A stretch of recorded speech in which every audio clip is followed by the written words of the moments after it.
Bilaman sizni qo'rquv qiynayapti. Kimlardir tushkunlik qiynayapti. Qancha doktorga boryapsiz, qancha mutaxassisga boryapsiz, qancha ilmiy amal qilyapsiz, lekin foyda yo'q.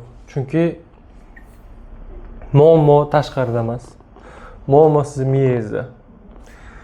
Mana shuni ichida hamma narsa. Mana shu miyangizda ichida turibdi hamma narsa. Chunki bu tana kasalligi emas. Bu sizning miyangizda bo'layotgan o'zgarishlar natijasida tanangizda yuzaga keladigan simptomlar. Nevrozi bor insonlarda xavotir, vahima ustunlik qiladi. Depressiyasi bor insonlarda tushkunlik ustunlik qiladi. Lekin ularning hammasi markazi mana shu yerda. Mana shu yerda bo'layotgan har bir o'zgarish, sizdagi nafas qishi, yurak tez urishi, qon bosimi o'ynashi, ichki ketib qolishi, bosh aylanish, bosh og'rig'i, ko'zda xiralashish, quloqda shovqin bo'lishi, tanangizdagi uvishish, jimirlash, boyagidek har xil qizishlar, uvishlar hammasini keltirib chiqaradi. Yomon kayfiyat, qiziqishli yo'qligi, energiyasizlik, uyqudagi muammo hammasini sababi mana shu yerda turibdi. Mana shu yerda. Va buni o'zgartirishning yo'li bu siz mana bunga yengillik bera olishingiz. Buni o'zini tiklashiga yordam berishingiz. Bu uchun dori ichish kerak. Birinchi o'rinda. Ikkinchi o'rinda nima qilish kerak? Muhitni yaxshilash kerak. Mana bu nimadan charchayapti bu miya? Nima sabab bo'lyapti mana shu miyaning charchashiga? Chunki bu bizni tanamizni boshqaradi. Bizni tanamizni boshqaradi. Mana shu yerda bo'layotgan har bir o'zgarish, mana shu neyronlardagi o'zgarish butun tanaga tarqalib, sizdagi men aytgan simptomlarni keltirib chiqaradi. Mana shuni nima sabab bo'lyapti? Oilaviy muammolar bormi? Pul bo'yicha muammolar bormi? Yaxshi dam olmayapsizmi? Ko'p yoki haddan ortiq bekorchilik qoldingizmi? Sababini topish kerak. Mana shu neyron hujayralar tiklansa, miya tiklansa, miya o'z faoliyatini a'lo darajada bajarishni boshlasa, bizni tanamiz bunga javoban yaxshi ishlashni boshlaydi. Sizni yuragingiz endi tez urib ketmaydi. Sizni nafasingiz qisib qolmaydi. Sizda endi tushkunlik, holsizlik bo'lmaydi, chunki uni boshqarayotgan miya sog'lom. Miyamizda juda ko'p bog'lamlar bor.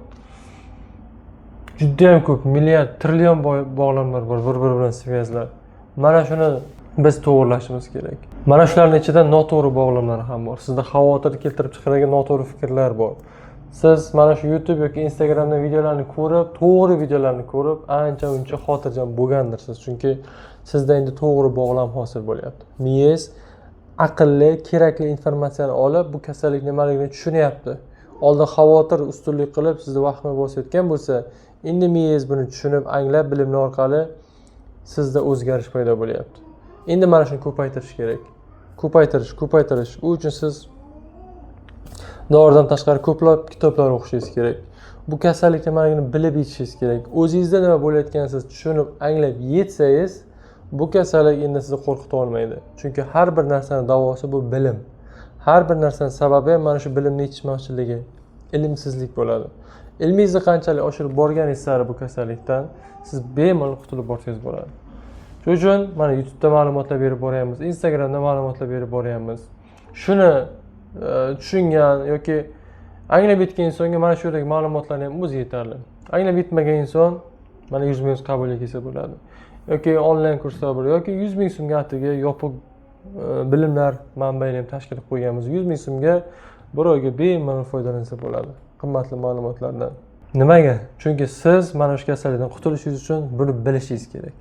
Bilmas ekansiz, dorini faqat mani tuzatadi deb o'ylar ekansiz, qattiq adashasiz.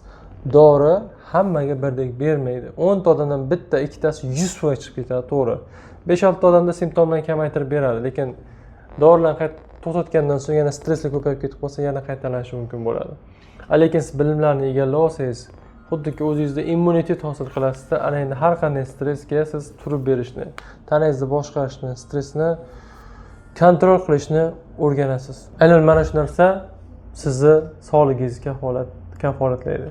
Chunki bizning miyamizdagi mana shu bog'lamlar qanchalik ko'p bilim olsak, shunchalik zo'r kuchayadi va to'g'ri bog'lam kuchaygan evaziga sizdagi eski noto'g'ri bog'lamning kuchi ketib, ana endi siz bemalol sog'ayib ketsangiz bo'ladi. Shuning uchun izlanishdan to'xtamanglar. Bu kasallikdan bemalol qutulib ketsa bo'ladi. 100% qutulib ketsa bo'ladi.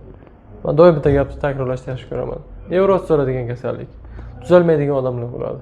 Ya'ni o'zini ustida ishlayman degan, bilim olaman degan, harakat qilaman degan odam borki, albatta tuzalib ketadi. Qayerdandir tashqaridan mo'jiza kutib, kimdir uni o'zgartirib qo'yishini kutib, mana shunaqa umidvor bo'lib yashaydigan odamlar tuzalishi qiyin bo'ladi. Mo'jiza sizni ichingizda turibdi.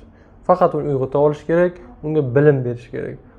Ya'ni bilim o'shani ozuqasi, o'sha ozuqani bersangiz, miyangizni to'ldirsangiz foydali ma'lumot bilan bemalol tuzalib ketsangiz bo'ladi. Hammaga rahmat, sog', salomat bo'linglar.